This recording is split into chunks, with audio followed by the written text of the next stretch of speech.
Ka ngày lụt ka so pite ho tunin ken thil niu cha kan sei pi nom ve nat le sat ha sat na zat zat ito ho hin simun phata ta ezel do sa jewin hit simun chun in kho e ki khia sa jewe kisit na le kitai mo na hin ei thang tom sa jewin ichi thang tom na a kon chun hin kholam pi kalbi izat ham khat ei kalbe sa jiwe kidam na le ki sei sit na hin mi tam pin kho asu chawain asu sein a hin la a tho hat pa chun ki sa do nan nei zin a hi a ching pen sang a jong ching zo om na lae ti sumil hi ben izi chun kichi sa hin a hin sing thei ten zingin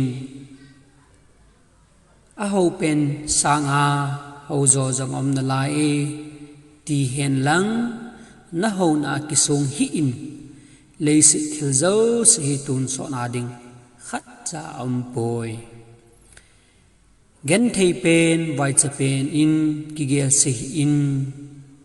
e ho sanga gen thei vai cha om na lai e ti gel do in tun so na ho sat na ding zo gel kho in mi vai cha ta jong chu ho sa ta hi the a hin mi ho sa pen pa jong chu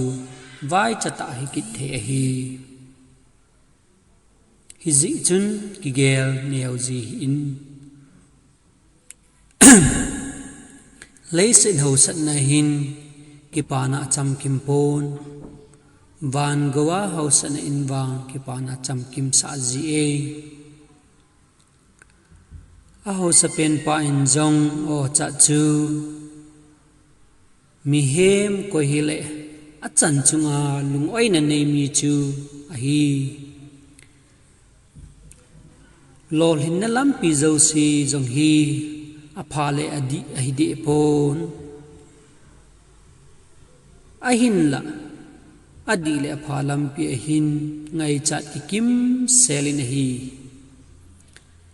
lei sit ho sat na tam zo hin kisina hin so sa theijin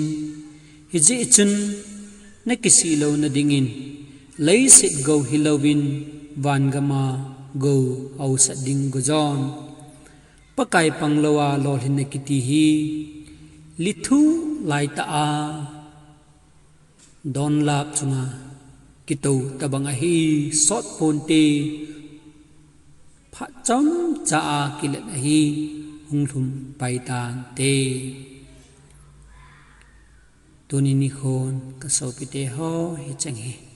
hin khon sumil po te ka pa e